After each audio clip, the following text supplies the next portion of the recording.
Metal Deck de Acesco, el entrepiso que se adapta a todo tipo de estructura en una presentación de Al Oído.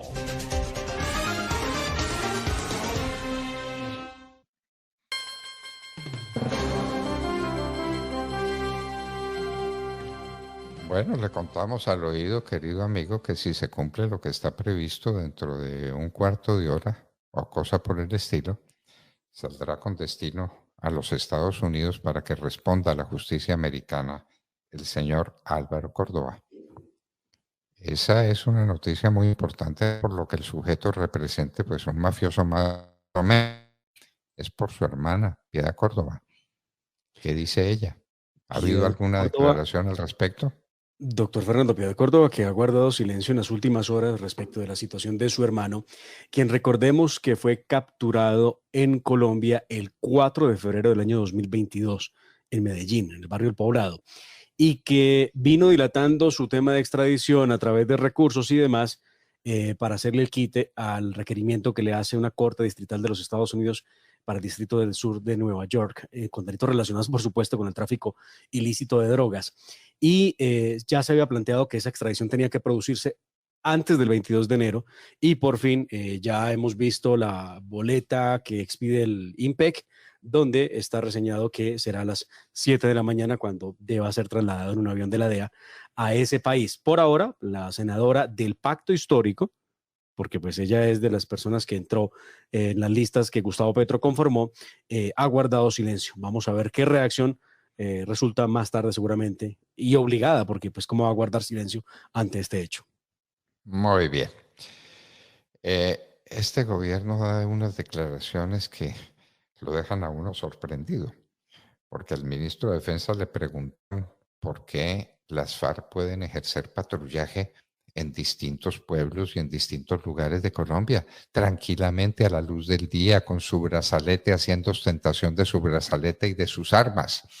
Entonces, él ha dicho que están irrespetando el cese al fuego. ¿Cuál irrespeto? ¿A cuál decreto? El cese al fuego. Es que nadie tiene el poder de andar con uniforme de las fuerzas militares, con fusil al hombro en Colombia, porque eso es un delito. Eso no es por el cese al fuego, es porque están cometiendo un delito y son los delincuentes que hacen lo que les da la gana, como lo hicieron con los 30 soldados que fueron liberados en la noche de ayer.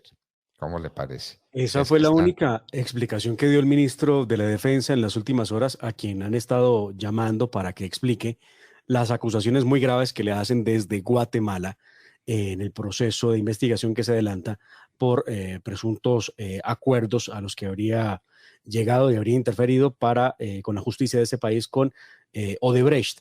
Pues lo que le dijo cuando le preguntaron por esas presencia de las FARC en los pueblos armados, tanto en Cauca como en Nariño, es que simplemente le parece que las FARC está irrespetando el cese bilateral y que eso es algo inaceptable, pero hasta ahí, porque obviamente no van a cambiar de opinión respecto al cese del fuego, doctor Fernando, que valga decirlo, va hasta junio y tiene prórroga en caso de que así lo decida el presidente y su gobierno.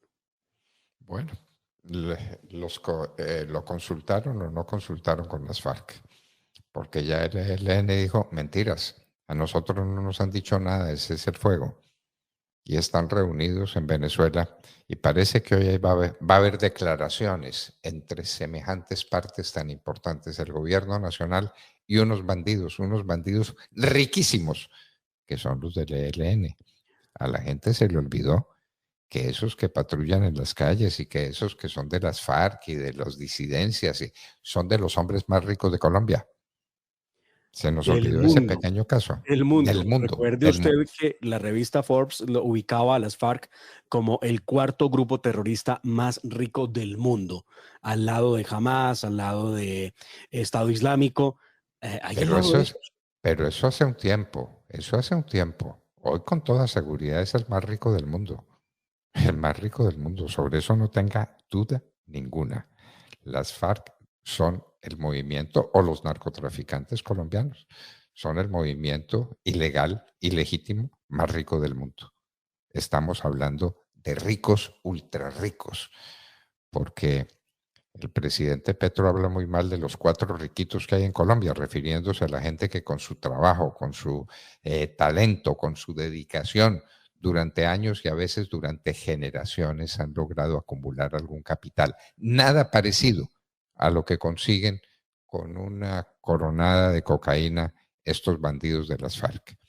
Pues muy lejos de eso, claro, doctor Fernando. Mire, recuerdo la publicación de la revista y me equivoqué por un puesto, no, era el tercer grupo terrorista más rico del mundo. La publicación desde Israel señalaba que las FARC manejaba $600 millones al año, Estado Islámico 2.000 millones y el grupo Hamas $1.000 millones al año. Y por eso se ubicaba en tercer lugar. Pero pues $600 millones seguramente por el paso hace rato, produciendo 1.400 toneladas métricas de cocaína al año. Por ahí pasaron hace mucho tiempo pasaron por ahí. Bueno, tenemos al presidente en Davos, ¿no es cierto? Sí, en Suiza. Y le propongo 2 cosas. Primero, escuchemos algo que definitivamente él ojalá tenga tiempo este año para poder viajar a Colombia y ver cómo están las cosas, porque se lo pasa más montado en un avión que en Colombia. Sí, el hecho de que en 15 días del mes de enero haya completado 4 viajes, este fin de semana va para Francia, el quinto, regresa, va para la Argentina y luego para el Ecuador, pues ahí ustedes tienen que ha completado la dosis de viajes del mes de enero. Pero cuando le preguntaron por el secuestro de los soldados de nuestro ejército en Vistahermosa, departamento del Meta, esto fue lo que respondió Gustavo Petro. El cese al fuego ha logrado que esa práctica ya no exista, la retención permanente de miembros de la fuerza pública. Ahora le he pedido al comisionado, que es la persona encargada de estos temas, que ponga en la mesa, formal o informal, el tema de que no debe haber ya retenciones. Simplemente por encima de la mesa o por debajo de la mesa. No debe haber retenciones, ¿cómo le parece? Pues no debe haber secuestros, hay que ponerlo en una mesa de negociación. Pero miente, falta la verdad al presidente porque él no puede decir que el cese bilateral ha servido para que eso no ocurra. Si eso fuera cierto, no hubiera ocurrido lo que pasó en Vistahermosa. Y no hubiera ocurrido, por supuesto, ojo, los secuestros de final y de principio de año en Colombia a hombres de la fuerza pública que efectivamente se desplazaban a gozar de su permiso, de su salida de la fuerza, para disfrutar con sus familias y fueron secuestrados tanto por el ELN como por FARC. Bueno, el presidente ya lo solucionó, dice que eso son retenciones. Hágame el favor. Bueno, ya le está pasando al doctor Petro lo que tenía que pasarle y después de Davos le va a pasar con mayor razón. Y es que el gobierno de los Estados Unidos le advierte a Colombia sobre la explosión de los cultivos ilícitos en Colombia. Porque claro, en Davos volvió a decir que eso es una guerra perdida, que no hay para qué librarla, que lo que hay que hacer es convencer al consumidor para que no consuma. Pues estamos de acuerdo en que tiene que haber un esfuerzo en los colegios y un esfuerzo de los padres de familia y de todo el mundo para que los jóvenes no consuman droga y para que los que ya no son jóvenes dejen ese vicio maldito. Pero eso es otra cosa. Es decir, lo cierto es que existe la oferta, una oferta gigantesca y Colombia la está manejando como la está manejando. De hecho, el Departamento de Estado, doctor Fernando, lo que ha advertido es que, dado que el cultivo de coca en Colombia está cerca de alcanzar máximos históricos, es fundamental hacer uso pleno de todas las herramientas disponibles para reducir el cultivo, la producción de cocaína y la criminalidad asociada, por supuesto, al fenómeno del narcotráfico. El Departamento de Estado ha afirmado que la erradicación sólida es una de las herramientas más eficaces para poder acabar con la coca. Y se pronuncia el Departamento de Estado después de que se conociera que el gobierno de Gustavo Petro bajó la expectativa de erradicación manual de cultivos de coca de 50.000 hectáreas a 20.000 hectáreas. Y por eso se produce este llamado de atención de los Estados Unidos. Bueno, un llamado de atención supremamente justificado y muy grave para Colombia.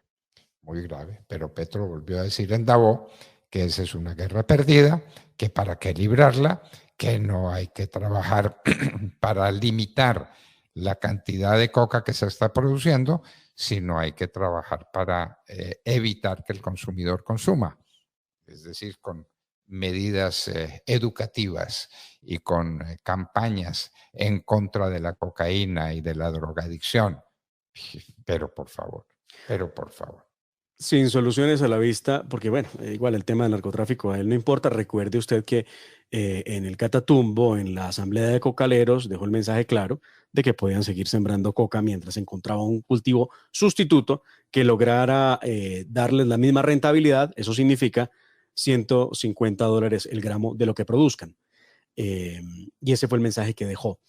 Pero Petro habló de otros temas también y le han criticado porque él habla mucho de la descarbonización, pero no explica mucho a qué se refiere o cómo lo va a hacer, sobre todo cuando habla de las medidas económicas que se deben tomar. Escuchemos parte de eso, de lo que ha dicho Gustavo Petro en el Foro Económico Mundial. Para acometer la adaptación y la mitigación. ¿Por qué no se desvaloriza la deuda mundial? Lo cual significa un cambio también del sistema del poder.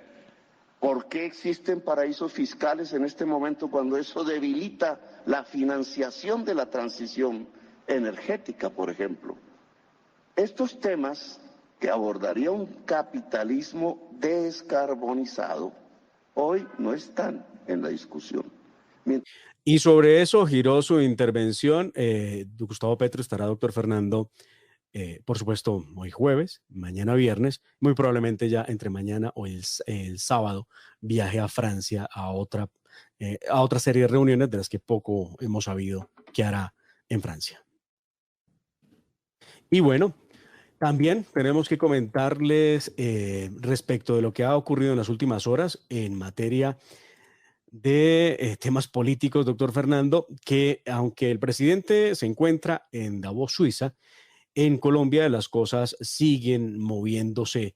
¿Y de qué manera? Resulta que lo más reciente ha sido y que conocimos de primera mano, tiene que ver, y oigan ustedes esto, oyentes, el decreto del Ministerio de Salud, el ministerio de la señora Carolina Corcho, la psiquiatra, quien a través de la resolución 051 del Ministerio de Salud de doña Carolina Corcho, donde sorprende realmente la forma en cómo pretende presentar una especie de paso a paso de cómo se debe adelantar en Colombia el tema del aborto, y ellos llaman aborto seguro.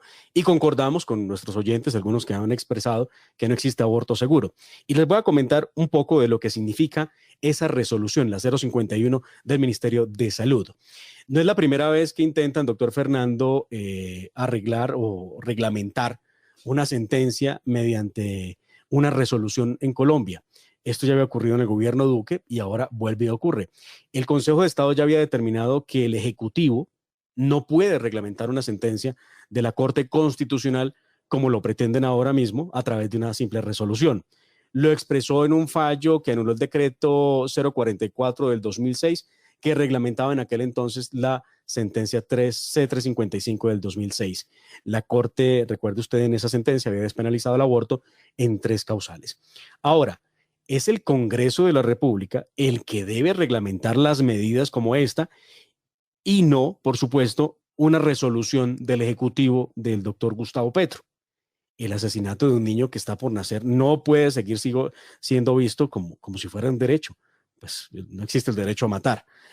La resolución sobre el aborto que acabamos de conocer del Ministerio de Salud, de la señora Corcho, está acabando, ojo con esto, con la patria potestad sobre los menores de edad que tienen sus padres, porque se habilita para que el menor de edad pueda acudir al aborto sin consentimiento de sus mayores.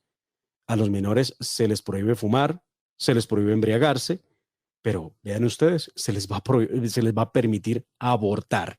Vaya manera de ver las cosas en este gobierno. Y en el que llaman el negocio de la vida, pues simplemente queda claro que ellos en el gobierno les parece que es bien y es un derecho matar al que está por nacer, pero proteger a un violador, como ustedes ya lo saben.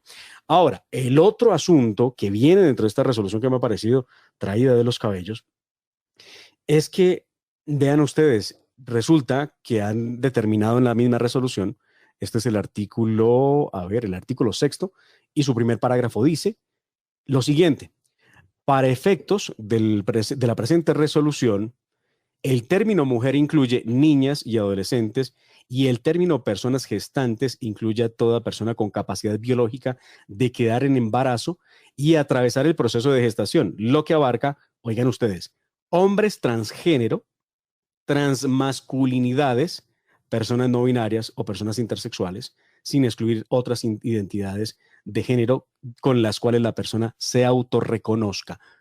Pues bien, han resuelto entonces que la mujer no es mujer, sino que la mujer puede ser cualquiera de las anteriores. Parte de lo que ahora nos faltaba. Y lo que nos queda de programa, doctor Fernando, si usted me permite, vamos a darle una mirada, por supuesto, a lo más reciente, y es que el expresidente Andrés Pastrana acaba de anunciar que le dará vida a uno de sus proyectos políticos más importantes, y es revivir precisamente el movimiento Nueva Fuerza Democrática, que fue la que lo llevó a la presidencia. Dice él que el centro, el Consejo Nacional Electoral tiene un término de 30 días para revisar esa decisión. Vamos a ver cómo le va al expresidente Pastrana con esta idea de revivir Nueva Fuerza Democrática. Bueno, Nueva Fuerza Democrática.